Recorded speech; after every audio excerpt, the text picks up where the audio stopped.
नमस्कार my dear student, स्वागत है आपका आपके अपने यूट्यूब चैनल पर। आज मैं आप लोगों के लिए कुछ महत्वपूर्ण क्वेश्चंस कराऊंगा जो कल यानी कि 12 अप्रैल को आपका मैथ का पेपर है, उसमें आने की संभावना है। ठीक है, इसलिए वही क्वेश्चंस कराऊंगा जो पेपर में आएंगे। तो इसलिए इन क्वेश्चन की आप सभी की तैयारी कर लें बहुत अच्छी तरीके से, और तैयार करने के बाद ही जाएँ।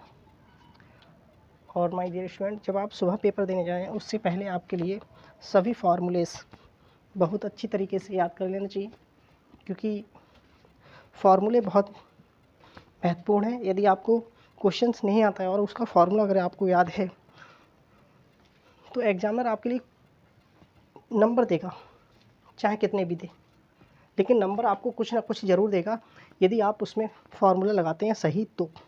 ठीक है, और अगर आपने फार्मूला गलत लगाया यानी फार्मूला ही नहीं लगाया तो आपको नंबर नहीं देगा। तो इसलिए आप क्या काम करें, फार्मूला ज़रूर याद करें। ठीक है, तो चलते हैं पहले क्वेश्चंस की ओर। माय डियर स्टूडेंट्स, दो संख्याओं का अंतर दिया गया है आपके लिए। एक संख्या दूसरी संख्या की 3 गुनी है, तो उन ज्ञात कीजिए, यानी उन संख्याओं को ज्ञात करना है। ठीक है, यानी एक संख्या दूसरी की 3 गुनी है।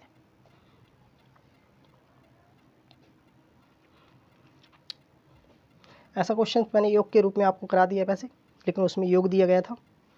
तो सबसे पहले आप लिखेंगे, माना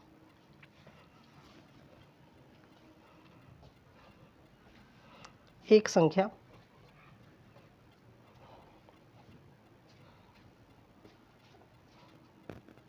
x तथा दूसरी संख्या y है।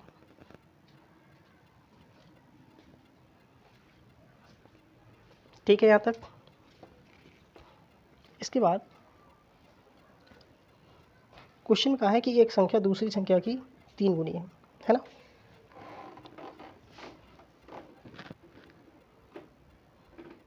तो लिखेंगे 3 गुना दूसरी संख्या। ठीक है, इतना करने के बाद माय डियर स्टूडेंट्स,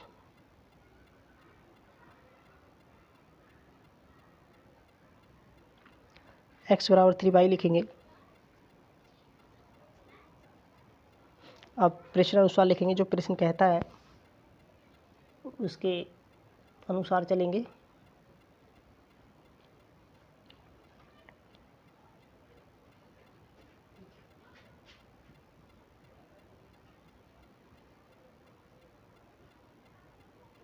तथा संख्या, जो संख्याएं हैं, तथा संख्याओं का अंतर 26 है। आप लिखेंगे x माइनस वाई बराबर 26।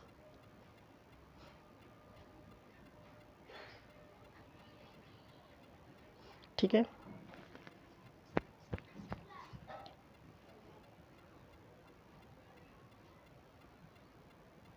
समीकरण 1 और 2 बना देंगे, और समीकरण 1 से x का जो मान है उसे वैल्यू समीकरण 2 में लगा देंगे।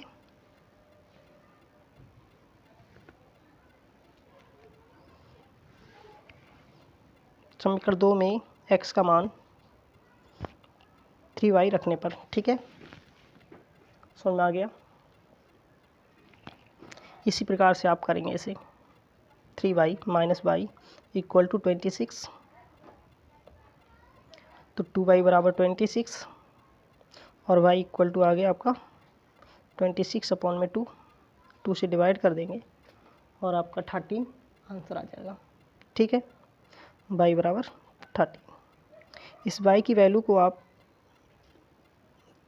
समीकरण 1 में लगा देंगे,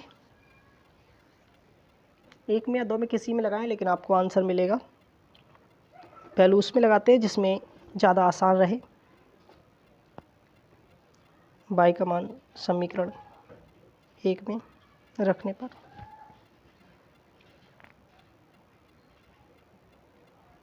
जैसे ही आप y का मान रखेंगे तो x equal to 3 into y, x बराबर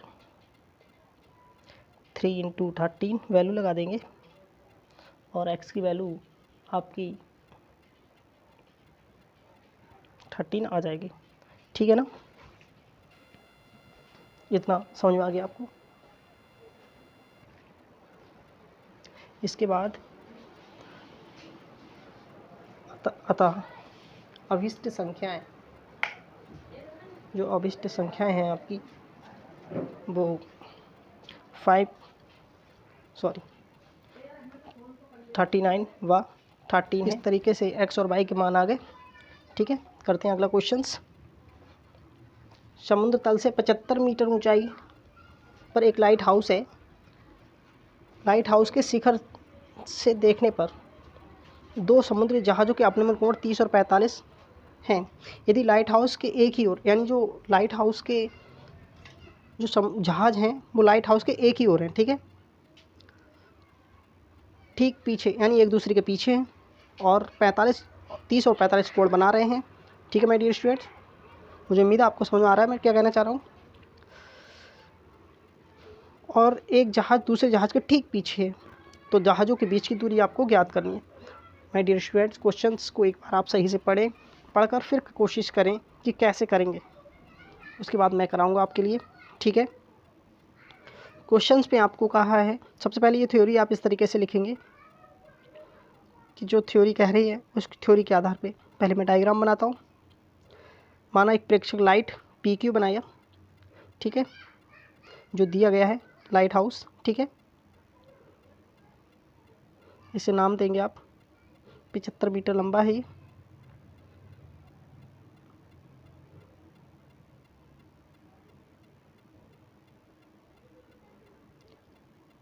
कितने डिग्री कोण बना रहा है? 30 और 45। जो पास के लिए होता है ना वो कोण बड़ा होता है और जो दूर के लिए होता है वो कोण छोटा होता है। ठीक है, इस बात को याद रखेंगे। यानी 45 वाला अवनमन कोण बोला है, इसलिए इस तरीके से दिखाएंगे। तो 45 वाला कोण पास होगा और 30 वाला कोण दूर के लिए होगा। ठीक है माय डियर स्टूडेंट, तो हम दो लाइनें खींचेंगे शिखर से, एक यहाँ लेके आएंगे इस तरीके से और दूसरी लाइन इसके ऊपर से इससे मिला देंगे। ठीक है, यानी एक जो जहाज़ है वो एक दूसरे के पीछे, हम इस तरीके जहाज़ों को देंगे, इन्हें नाम दे देंगे हम। यहाँ पे यदि कोण देखा जाए तो ये वाला कोण 30 होगा और ये टोटल कोण जो होगा ये 45 डिग्री होगा। ठीक है, समझ में आया? इस तरीके से आप कर लेंगे। अब वही एंगल, क्योंकि यहाँ जेड की आकृति बन रही, तो ये वाला जो होगा ये 30 यहाँ दिखाएंगे, ठीक, और अगर यहाँ वाला जो होगा वो 45 होगा, क्योंकि जेड की आकृति जहाँ बनती है वो कोण ऊपर वाला नीचे वाले के बराबर होगा। ठीक है, यहाँ तक मुझे उम्मीद है आपको समझ में आ गया होगा। ये 90 डिग्री है, ठीक, मैंने एक लाइट हाउस बना दिया PQ, इसे नाम A दे दिया, इसे B दे दिया, ठीक, यानी लाइट हाउस PQ और दो जहाज़ A और B हैं जिनके बीच की दूरी मैंने D मान ली है। ठीक है माय डियर स्टूडेंट्स, मुझे D की वैल्यू ही निकालनी है। अब सबसे पहले आप लिखेंगे, माना समुद्री जहाज़ों की दो स्थितियां A और B हैं, ठीक है, और दोनों के बीच की दूरी D है। समझ आया माय डियर स्टूडेंट्स? और AB को D से प्रदर्शित करेंगे जैसे कि मैंने आपको डायग्राम में दिखाया है। माना प्रेक्षक लाइट हाउस PQ किस शिखर Q पर दिया है, ठीक है, बिल्कुल ऊपर दिया है प्रेक्षक। PQ कितना है? 75 मीटर, ये भी आपको दिया है, तथा Q से A तथा V के अवनमन कोण दिए गए हैं 30 और 45 डिग्री, जैसे कि मैंने डायग्राम में आपको दिखाया है। मुझे उम्मीद है माय डियर स्टूडेंट्स आपको यहाँ तक समझ में आ गया होगा। अब हम क्या काम करेंगे, पहले BP निकालेंगे, ठीक है, समकोण त्रिभुज जो PBQ है उस पर ध्यान देंगे, QPB में, ठीक है, tan थीटा लगा देंगे।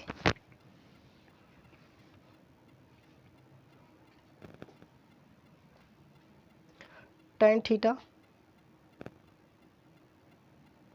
45 डिग्री बराबर लंब कितना रहेगा आपका, यदि लाल बट्टे कक्का के नियम से याद करें तो लंब बटे आधार आपका tan रहता है, तो लंब आपका कितना 75, जिसे पी क्यू बोलेंगे आप, या क्यू पी या पी क्यू बात एक ही है। आधार आपका पी भी है, ठीक है। इसके बाद आप वैल्यू लगाएंगे, tan 45 की वैल्यू 1 होती है, क्यू पी आपको दे रखा है 75, पी भी ऐसे रखेंगे और पी भी की इधर मल्टीप्लाई कर लेंगे और पी भी बराबर आपका 75 आ जाएगा, ठीक है। अब हम जो बड़ा वाला त्रिभुज है क्यू ए पी को देखेंगे, क्योंकि हमारा टारगेट डी है ना कि बी पी, ठीक है। अब पुनः ऐसे करेंगे, समकोण त्रिभुज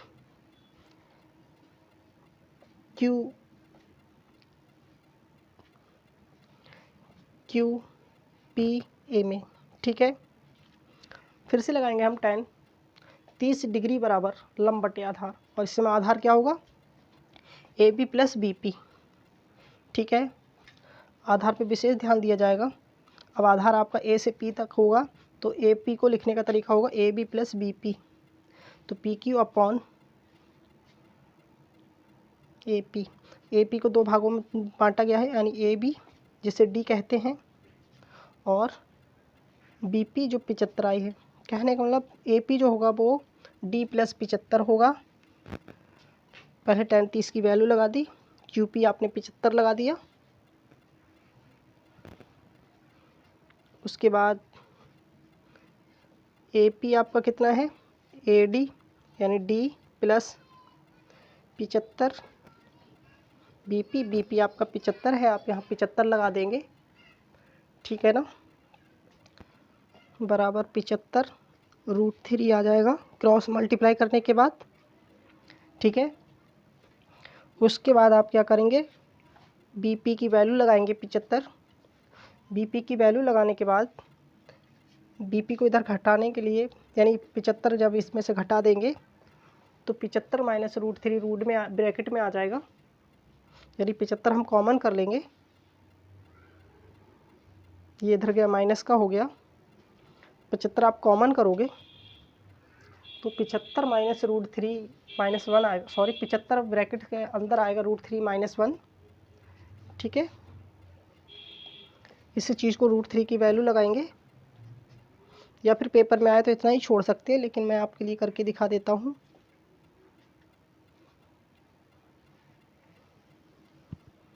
√3 की वैल्यू लगाएंगे 1.732 -1 इसमें से जब घटाओगे तो आएगा 75 × 0.732, ठीक है। मल्टीप्लाई करेंगे तो मल्टीप्लाई करके आपका आएगा, आपको मल्टीप्लाई आती होगी, मैं डायरेक्ट लिख देता हूँ,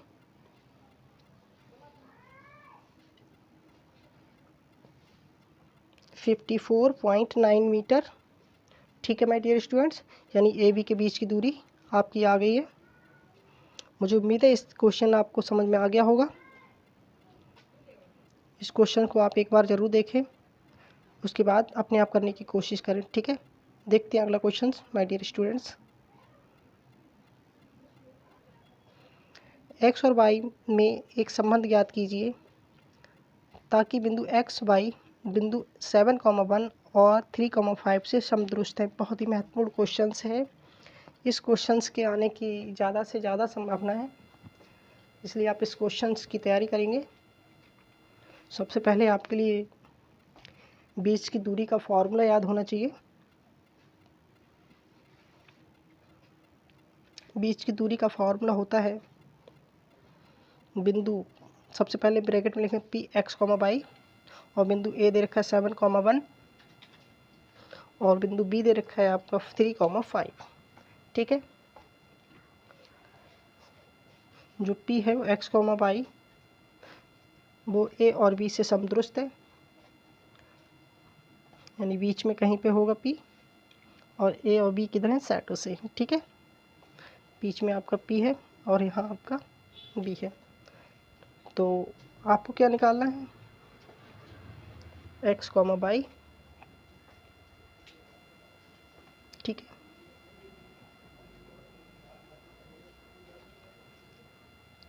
आप चाहें तो मध्य बिंदु वाले फॉर्मूले से भी शायद इसे कर सकते हो, है ना, लेकिन दूरी के आधार पे कह रहा है तो इसे दूरी के रूल से करेंगे।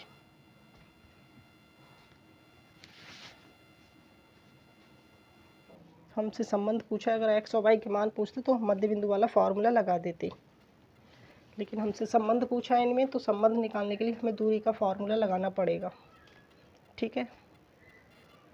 आपको फॉर्मूले तो आज सभी याद होंगे ही होंगे, और यदि आज फॉर्मूले याद नहीं है तो इसका मतलब आपकी स्थिति बहुत बेकार है और आपका कुछ नहीं हो सकता।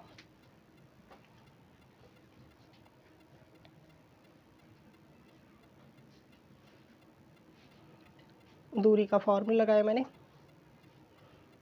शायद ये तो आपको पता ही होगा, AP और BP। AP मैंने x1 y1 माना और रूल लगा दिया है, दोनों पक्षों का वर्ग करेंगे, ठीक है। वर्ग करो तो x - 7 का होल स्क्वायर, y - 1 का होल स्क्वायर, x - 3 का होल स्क्वायर और y - 5 का होल स्क्वायर। अब इसका होल स्क्वायर आप खोलेंगे, a square plus b square यानी 7 का स्क्वायर 49 माइनस 14x यानी मल्टीप्लाई करके आपका x square minus 14x plus का 49। इधर खोलेंगे तो वाई स्क्वायर माइनस का 2y प्लस का 1, ठीक है। X square plus 6x plus 9, y square minus 10y plus 25। यानी मैंने a plus b y minus b के फार्मूले खोले, बस आप वही करें। एक्स स्क्वायर से एक्स स्क्वायर, वाई स्क्वायर से वाई स्क्वायर कट जाएगा।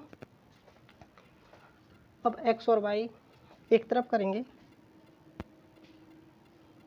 ये आपका माइनस का 14x, ये आपका 49 और 1 50 हो गया, माइनस का 2y 6x और ये आपका 25 34 हो जाएगा, माइनस का 10y। अब इन्हें इधर लेके जाएंगे तो प्लस का 14x हो जाएगा, फिर 10y लिखा, उसके बाद 2y इधर जाएगा प्लस का हो जाएगा, प्लस का 34 और ये 50 इधर जाएगा माइनस का हो जाएगा और एक साइड हो जाएगा आपका 0, ठीक है। मुझे उम्मीद है आपको यहाँ तक समझ में आ गया। तो यहाँ से बचेगा आपका 8x माइनस का 8y और ये ऐड करने के बाद आपका बचेगा, यानी 8y यहाँ से बचेगा और यहाँ से आपका माइनस का बचेगा 16। अब आप क्या करेंगे, 8 से डिवाइड कर देंगे, x minus y minus 2 equal to 0। मुझे उम्मीद है इतना आपको समझ में आ गया है, ठीक है। तो x और y में ये रिलेशन आ गया है माय डियर स्टूडेंट्स। मुझे उम्मीद है आपको क्वेश्चन अच्छी तरीके से समझ में आ गया है, ठीक है। देखते हैं माय डियर स्टूडेंट्स अगला क्वेश्चन से बिंदु 5,0 माइनस 12,0 के बीच की दूरी ज्ञात कीजिए, ठीक है। तो बीच की दूरी का आपको फॉर्मूला आपको पता है, x1 माइनस x2 का whole square, y2 minus y1 का होल स्क्वायर रूट्स में, ठीक है। और फार्मूला लगा देंगे, आपको आंसर मिल जाएगा। लेकिन मैं फिर भी आपको करा रहा हूँ, d equal to x1 minus x2 का whole square, y1 minus y2 का होल स्क्वायर। वैल्यू लगाएंगे, x1 आपका 5 है और x2 आपका माइनस का 12 है और माइनस का तो ये हो जाएगा प्लस का, ठीक है। प्लस 0,0 का होल स्क्वायर, ये हो जाएगा आपका 17 और 17 का स्क्वायर होता है 289, ये हो गया 17 का स्क्वायर, यानी स्क्वायर से 17 बाहर आ जाएगा। यही आपका आंसर हो गया, ठीक है माय डियर स्टूडेंट्स। मुझे उम्मीद है आपको ये क्वेश्चन समझ में आ गया है, ठीक है। अब देखेंगे अगला क्वेश्चंस। अगला क्वेश्चन बहुत बढ़िया क्वेश्चन है, इस क्वेश्चन के भी 1 नंबर में आने की 100% गारंटी आएगा, इसलिए आप इसे ज़रूर से ज़रूर देखें। इसका मान साइंस 8 आएगा, ठीक है। कुछ नहीं तो याद ही कर लें, लेकिन कर ले ज़रूर। ऑप्शन इस तरीके से लिखे हुए आएंगे, लेकिन आप याद रखें साइंस 8 है इसकी वैल्यू, ठीक है। यानी इसका आंसर 1/√3 आएगा। 2/√3, सॉरी √3/2 आएगा, है ना।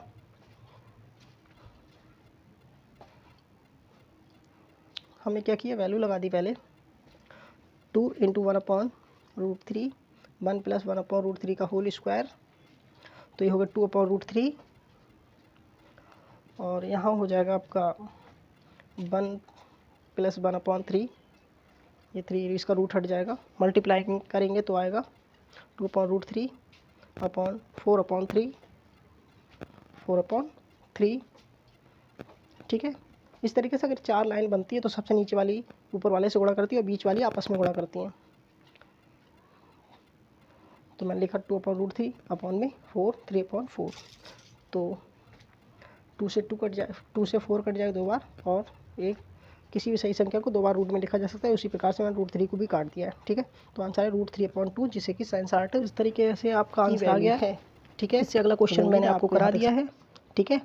तो इस क्वेश्चन को आप अपने आप देख लेंगे, किसी वीडियो में मैंने करा दिया है ऐसे। ये क्वेश्चन देखते हैं, एक वृत्त का परिमाप और क्षेत्रफल का संख्यात्मक मान बराबर है तो इस वृत्त की त्रिज्या ज्ञात कीजिए। ये भी क्वेश्चन मैंने एक बार करा दिया है, लेकिन इस बार मैं इसे और करा देता हूँ।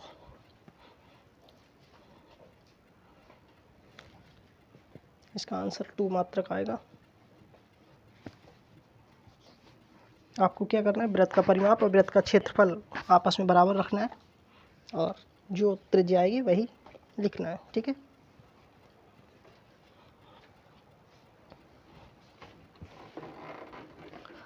माना वृत्त की त्रिज्या r है, वृत्त का परिमाप 2πr, तो वृत्त का क्षेत्रफल क्या होगा, πr², और इनके संख्यात्मक मान आपस में बराबर है, तो आप इसे बराबर दिखा देंगे। अब आप बराबर दिखाएंगे 2πr² = πr², तो पाई से पाई, आर से आर, यानी 1 r बराबर 2 आ गया। यही आपका आंसर है। आप जल्दी से राइट लगा देंगे और अगला क्वेश्चंस की ओर बढ़ जाएंगे, ठीक है। अगला क्वेश्चन से, एक ठोस को एक वृत्त की दूसरी आकृति के रूपांतरण करने पर नई आकृति का आयतन क्या होगा। देखो, अगर एक ठोस को दूसरे ठोस में बदला जाता है तो आयतन हमेशा बराबर रहते हैं। जो पहले आयतन होगा वही अभी होगा, यानी पहले वाले आयतन और अब वाले आयतन कैसा होगा, समान होगा। ध्यान रखेंगे आप इस बात को कि आयतन बदलता नहीं है, ठीक है। 1 से 15 तक की सम संख्याओं का समांतर माध्य याद करना है। आपको क्या करना है, सभी सम संख्याएं लिखनी है। क्यों, कौन कौन सी, 2, 4, 6, 8, 10, 12, 14, ठीक है। और उन सबको जोड़ना है और उन संख्याओं को गिन कर नीचे लिखना है कि कितनी संख्याएं हैं, और आपका आंसर आ जाएगा, ठीक है। आपका आंसर आएगा 7। 2 + 4 + 6 + 8 + 10 + 12 + 14, ठीक है। अब इन्हें गिनेंगे आप, कितनी संख्याएं, 1, 2, 3, 4, 5, 6, 7, ठीक है। अब भाग कर देंगे, तो सबको जब आप जोड़ेंगे तो 49 आएगा। नहीं, गलत हो गया,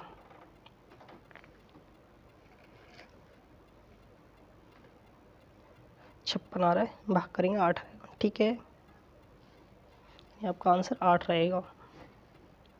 क्लियर माय डियर स्टूडेंट्स, मुझे उम्मीद है आपको ये क्वेश्चन समझ में आ गए हैं। क्वेश्चन नंबर जो 9 sec² और 10² है, इसे कर जरूर लेना। अगला क्वेश्चन देखते हैं, 2 अंकों से बनी संख्या के अंकों का योग। ये भी क्वेश्चन माय डियर स्टूडेंट मैंने शायद आपको करा दिया है। इस क्वेश्चन को आप अपने आप करेंगे, ठीक है। मैंने किसी वीडियो में इस क्वेश्चन को करा दिया है। देखते हैं अगला क्वेश्चन। बहुत बढ़िया क्वेश्चन है आपका, cos A के माइनस साइन ए और sec A minus cos A के cos A tan A + cot A = 1। बहुत बढ़िया क्वेश्चन है। इस क्वेश्चन के आने की बहुत ज़्यादा संभावना है, इसलिए इस क्वेश्चन को आप बहुत अच्छी तरीके से देखेंगे और तैयार करेंगे।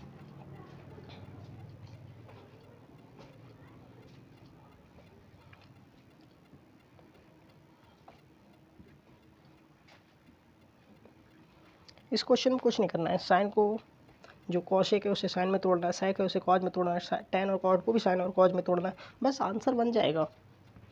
आसान और इजी क्वेश्चन है, लेकिन आपको अगर फॉर्मूलों की नॉलेज है तो, अगर फॉर्मूले की नॉलेज नहीं है तो सब कुछ जीरो है। ठीक है। इसे साइन भी बनाएंगे, 1 अपॉन साइन माइनस साइन ए, ठीक है। इसे 1 अपॉन कॉज लिखेंगे, इसे आप 1 अपॉन कॉज लिखेंगे माइनस कॉज ए। इसे टेन को 1 अपॉन, यानी टेन ऐसे रखा, कॉट को लिखा 1 अपॉन टेन, ठीक है। यानी ये सर्वसाधारण का है, आपको सिद्ध करनी पड़ेगी। जब आप मल्टीप्लाई करेंगे यहाँ 1 लगा के, यहाँ भी 1 लगा के और यहाँ भी 1 लगा के, तो यहाँ पे बनेगा 1 माइनस साइन स्क्वायर ए अपॉन साइन ए, ठीक है। ऐसे ही आप इधर मल्टीप्लाई करेंगे 1 minus cos square upon cos,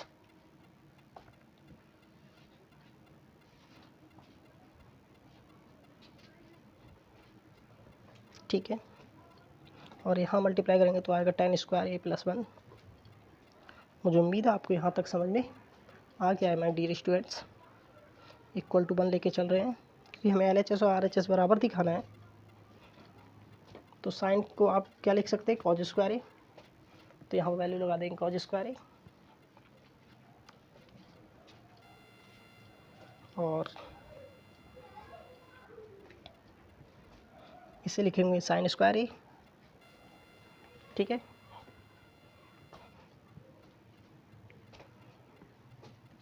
ये आपका साइन स्क्वायर ए हो जाएगा।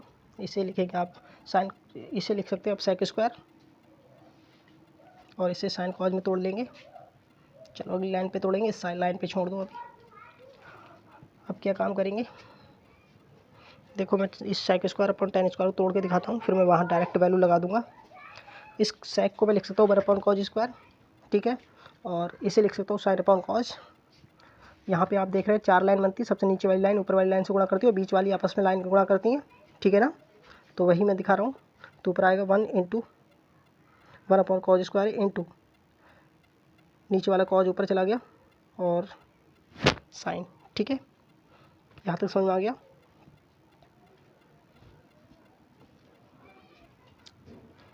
तो कॉज स्क्वायर ऐसे ही रखेंगे अपॉन साइन ए, इस साइन स्क्वायर ए अपॉन ए ऐसे ही रखेंगे साइन कॉज ए, और इसकी जगह वैल्यू लगा देंगे 1 अपॉन कॉज स्क्वायर ए इंटू कॉज ए अपॉन साइन ए, ठीक है।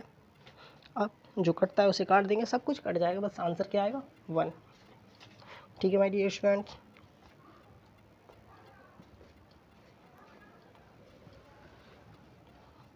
ये सब काट देंगे आप, ये वाला साइन और ये वाला साइन स्क्वायर बनेगा और इस वाले स्क्वायर को ख़त्म कर देगा। ये वाला कॉज इस कॉज को ख़त्म कर दे, यानी ये कॉज इस वाले कॉज को ख़त्म कर देगा, ठीक है। क्या बचा 1, तो 1 इक्वल टू 1, यानी LHS और RHS आर इक्वल, ठीक है। मुझे उम्मीद है आपको यहाँ तक समझ में आ गया है। यही सिद्ध करना था हमारे लिए, ठीक है। देखते हैं अगला क्वेश्चंस माय डियर स्टूडेंट। ये तो क्वेश्चन समझ में आ गया, ठीक है।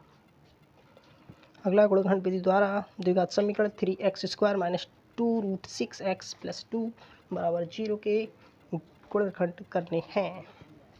आप कैसे करेंगे, कर सकते हो।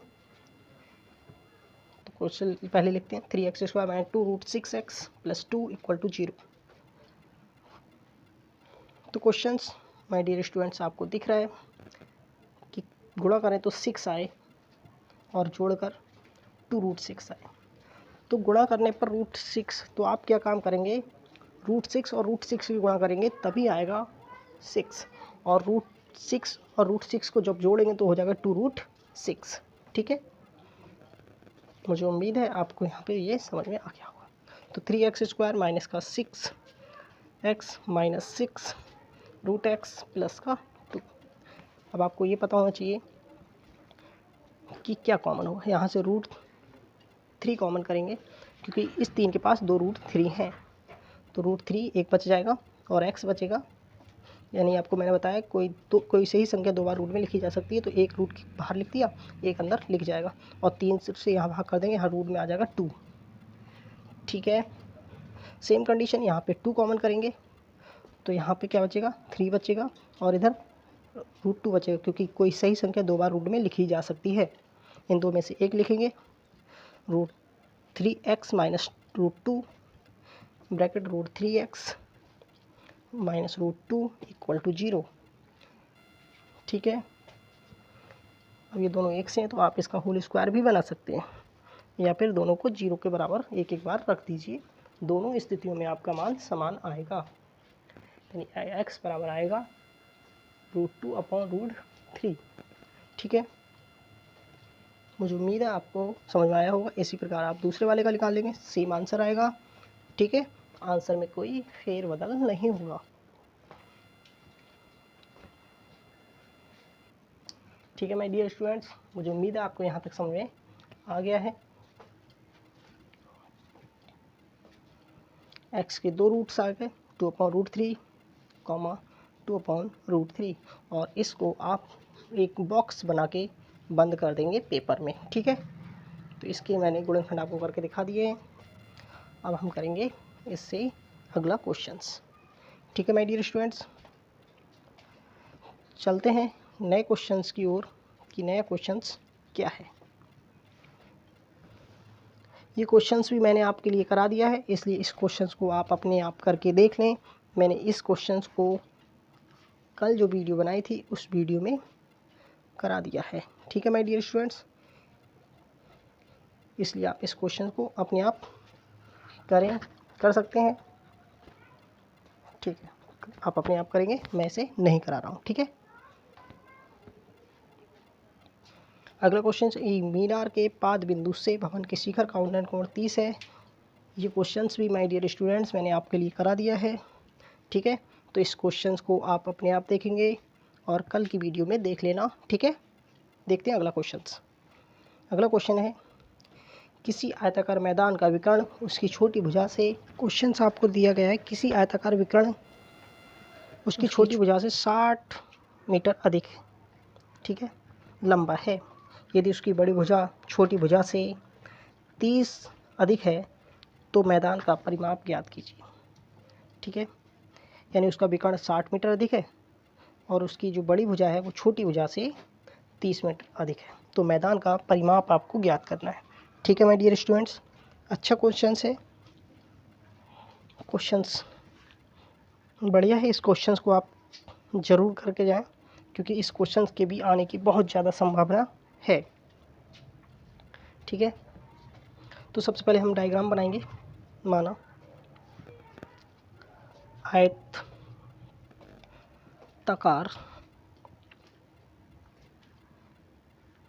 मैदान ABCD की छोटी भुजा x है, x मीटर है। ठीक है,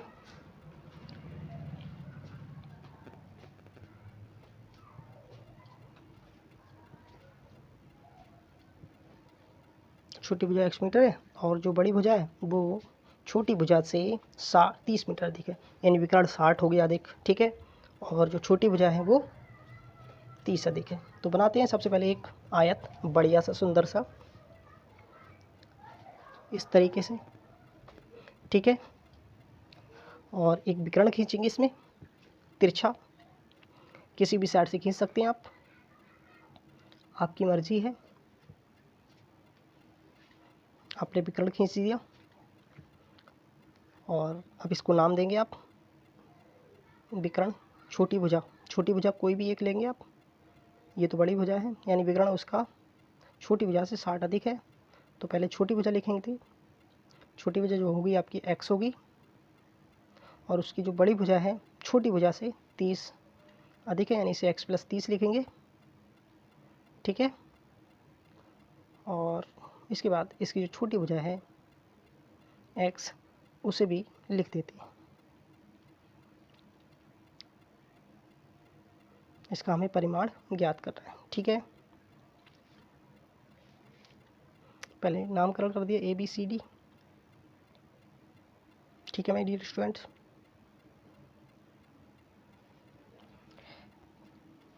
इतना कर लेंगे अब इसमें पाइथागोरस प्रमेय लगेगी आपके, क्योंकि ये समकोण त्रिभुज होगा। फॉर्मूला लगाएंगे बड़ी भुजा का स्क्वायर BC कितनी है, x+60 है, और विकर्ण कितना है आपका,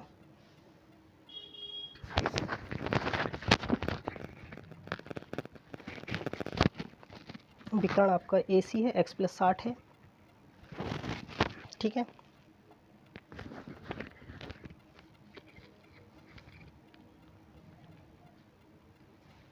समझ में आ गया। इसके बाद जो आपकी छोटी भुजा है x, उसे लिख देते हैं, इतनी देर से इसे बोल रहे थे, लिखते हैं, आप लिख ही देते हैं। उसके बाद अब आप इस पे पाइथागोरस प्रमेय लगाएंगे त्रिभुज ABC में, क्योंकि त्रिभुज ABC एक समकोण त्रिभुज है। इस त्रिभुज में आप पाइथागोरस प्रमेय लगाएंगे, ठीक है। पाइथागोरस प्रमेय आप जानते हैं, देखो आप क्लास 10th के स्टूडेंट हैं तो आपके लिए आज सभी सूत्र याद होना बहुत ज़रूरी है। समकोण त्रिभुज ABC में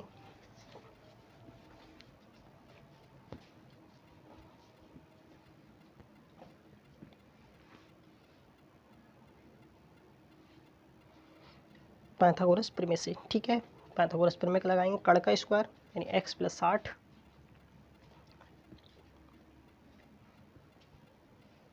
AC कर्ण का स्क्वायर प्लस BC प्लस आधार यानी AB square plus BC square, ठीक है। AC की जगह लगाएंगे x+60, ठीक है, और AB की जगह लगाएंगे x स्क्वायर और BC की जगह लगाएंगे x+30। अब इनका होल स्क्वायर खोलेंगे, x स्क्वायर प्लस इसका हो जाएगा 3600 और 2AB यानी कि 120, ठीक है। जब गुणा करके लिखेंगे तो 2AB यानी 120 हो जाएगा, बराबर x स्क्वायर प्लस 30 का 900 हो जाएगा, प्लस 2AB यानी 60x हो जाएगा, ठीक है।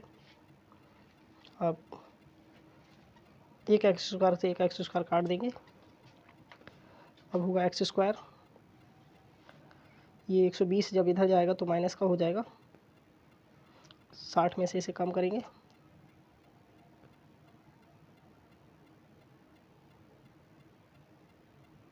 यानी इधर 120 60 में से 120 जाएगा तो माइनस का 60 बचेगा, और 3600 में से जब 900 जाएगा तो 2700 बचेगा। अब आपको इसको फैक्टर करना है, तो फैक्टर जब आप करेंगे तो 90 और 30 इसके फैक्टर हो जाएंगे, ठीक है।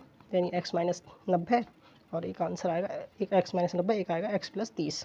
जो 30 वाला प्लस वाला हम लेते नहीं, माइनस वाले को हम लेंगे, यानी x-30 को जब 0 के बराबर रखेंगे फिर आपका आंसर आ जाएगा। कैसे देखते हैं, पहले मैंने फैक्टर किए तो x-90 प्लस 30 ब्रैकेट में x-90 बराबर 0, फिर लिखेंगे x+30 ब्रैकेट में x-30 बराबर 0, तो x बराबर आपका क्या आ जाएगा 90 और दूसरा रहेगा x-30 बराबर 0, तो यहाँ से x बराबर एक आएगा माइनस का, एक आएगा प्लस का, तो जो प्लस का आता है ना उसको ज़्यादा महत्वपूर्ण मानते हैं, तो x हम जो 90 रहेगा उसको लेंगे, ठीक है। अब 0 ज़रूर लगा लें बराबर, ठीक है। तो यहाँ से आपको ये पता चला जो माइनस का वो अमान्य है, ठीक है, उसे ऐसे पेपर में लिख सकते हैं आप, ना लिखे तो कोई बात नहीं है, लेकिन फिर भी मेरा फ़र्ज़ है आपको बताना, मैंने बता दिया।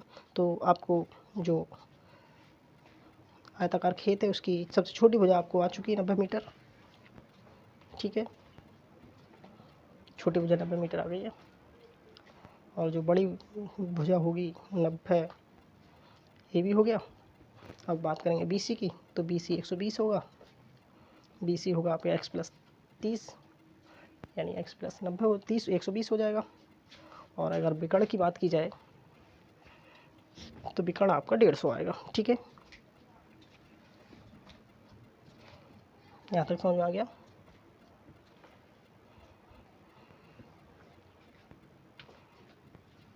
अब आपको क्या करना है, परिमाप का फार्मूला लगाना है, और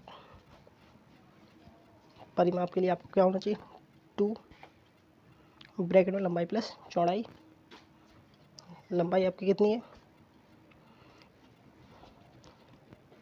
चौड़ाई आपकी 90, लंबाई 120, दोनों को जोड़कर 210 और गुणा करके आ गया 420। ठीक है, मुझे उम्मीद है यहाँ तक आपको समझ में आ गया। तो ये क्वेश्चंस आपको समझ में आ गया होगा। ठीक है माय डियर स्टूडेंट्स, देखते हैं अगला क्वेश्चंस। बढ़िया क्वेश्चन है। अब ये भी, उस त्रिभुज का क्षेत्रफल ज्ञात कीजिए जिसके शीर्ष आपको दिए गए हैं। त्रिभुज के क्षेत्रफल का आपको फार्मूला याद होगा, 123, 231, 312 वाला, है ना। तो वही फार्मूले का यूज करेंगे हम। सबसे पहले आपको x1 y1, x2 y2 और x3 y3 पता होना चाहिए। ठीक है, जब ये सब कुछ पता है फिर आपको फार्मूला याद होना चाहिए। त्रिभुज का क्षेत्रफल बराबर 1/2, 123, 231, 312। ठीक है, जैसे कि लिख के दिखा रहा हूँ मैं, x1 bracket y2 minus y3 plus x2 bracket y3 minus y1 bracket 1 plus x3 bracket में y1 माइनस y2। ठीक है, कैपिटल ब्रैकेट। वैल्यू लगाएंगे x1 y1 की। सबसे पहले से x1, ये x2 और ये x3 और ये y1, y2 y3। ठीक है, इस तरीके से आप करेंगे। अब आप क्या काम करेंगे, वैल्यू लगाएंगे 1/2 ब्रैकेट में y1 आपका y2 6 है, y3 आपका 5 है, तो -5 लगाएंगे, माइनस लगा के। ठीक है, ये माइनस का 5 था इसलिए प्लस हो गया। क्वेश्चन मैंने गलत नोट कर लिया था। फिर x1 x2 वैल्यू लगाएंगे, यानी माइनस का 4 रहेगा। ठीक है, माइनस का 4, फिर वैल्यू लगाएंगे हम y3 आपका माइनस का 5 है, y1 आपका 1 है माइनस का, और x3 आपका माइनस का 3 है। आपने y1 की जगह लगा दिया माइनस का 1 और y2 की जगह लगा दिया 6। ठीक है, 1/2 ब्रैकेट, यहाँ हो जाएगा 11, मल्टीप्लाई कर लेंगे तो 11 ही आ जाएगा।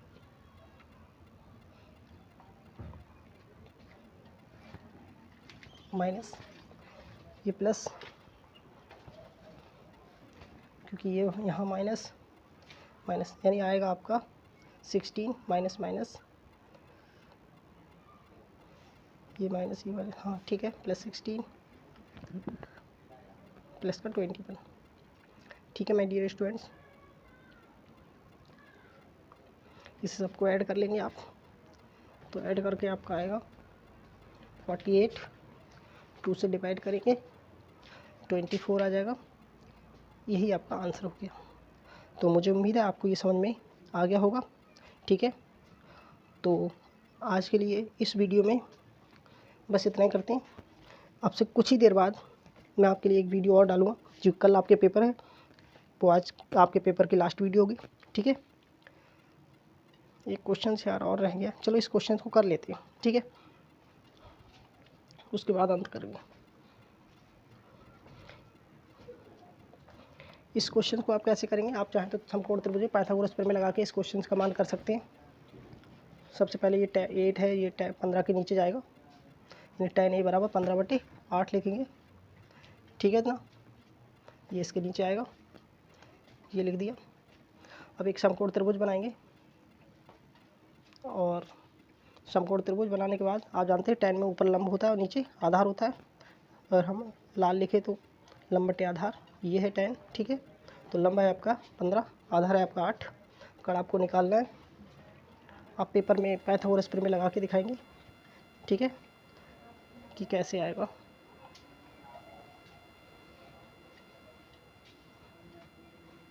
फिर आपको निकालना क्या है, साइन। साइन आपको होता है लंब बटे आधार, यानी आपको कड़ की ज़रूरत है, लंब बटे कड़, तो आपको साइन कड़ की ज़रूरत है। तो पाइथागोरस प्रमेय लगाया, कड़ का स्क्वायर बराबर AB square plus BC square. ठीक है, वैल्यू लगाएंगे, AC स्क्वायर ऐसे ही रखा, AB की वैल्यू 8 का स्क्वायर प्लस 15 यानी 15 का स्क्वायर 15 का स्क्वायर 64 होगा, और यानी सबको जोड़ दिया ही मैंने, ठीक है। 8 का 64 और 15 का 225 जोड़कर आपका आ गया 289, और ये 17 का स्क्वायर है। ये तो एक छोटी सी बात है माय डियर स्टूडेंट्स, आपका क्लास 10th के अगर स्टूडेंट्स हैं तो ये आपके लिए कुछ नहीं है, ठीक है। तो आपका कड़ आ गया 17 सेंटीमीटर। अब हम लगाएंगे साइन थीटा, यानी साइन ए बराबर लंब बटे कड़, साइन ए बराबर लंब बटे कड़, लंब आपका 15 है, कड़ आपका 17 है, ठीक है। और आपका आंसर आ जाएगा। एक क्वेश्चन ऐसा ज़रूर आएगा माय डियर स्टूडेंट्स, आप ज़रूर से तैयार करें इसे, ठीक है। तो आज के लिए बस इतना ही। कुछ देर बाद एक वीडियो और लेके आ रहा हूँ मैं उनसे, ठीक है, और उसकी आप बहुत अच्छी तरीके से तैयारी कर। यार क्वेश्चन कितने हैं, एक क्वेश्चन और देखते हैं। किसी वृत्त का क्षेत्रफल दे रखा है 616 वर्ग सेंटीमीटर, उस वृत्त का परिधि ज्ञात कीजिए। आर त्रिज्या वाले वृत्त का क्षेत्रफल पाई आर स्क्वायर होता है, ठीक है। तो क्षेत्रफल आपको दे रखा है पाई आर स्क्वायर बराबर, यहाँ आर स्क्वायर रखेंगे और बराबर 216 लिखेंगे। 616 पाई का मान लगा देंगे 22/7, ठीक है। और 7 ऊपर जाएगा 22 नीचे जाएगा, और फिर आप इसे काट देंगे, यानी 666 इंटू 7, नीचे 22 आएगा, और अब 11 से काट देंगे आप, काटने के बाद आएगा 196, और जो कि 14 का स्क्वायर है, यानी ये 22 बार इससे 7 बार कटेगा, 7 बार नहीं ये कटेगा, आप कैलकुलेट कर लेना, ठीक है। 196 आएगा गुणा करके, ये मुझे पता है, और आर बराबर 14 सेंटीमीटर आ जाएगा, ठीक है माय डियर स्टूडेंट्स। कैलकुलेशन तो आपको आती होगी, 11 से काटोगे तो मैदान का परिमाप आपसे पूछा है, यानी 2 पाई आर वैल्यू लगा दी, 2 ऐसे ही रखा, पाई की वैल्यू 22/7, और आर आपका 14 काटा आपने, ये आपका 88 आंसर आ जाएगा, ठीक है। कितना आएगा 88, ठीक है। तो माय डियर स्टूडेंट्स आज के लिए बस इतना ही। कुछ देर बाद मैं एक नई वीडियो लेकर आपके सामने फिर आ रहा हूँ, ठीक है।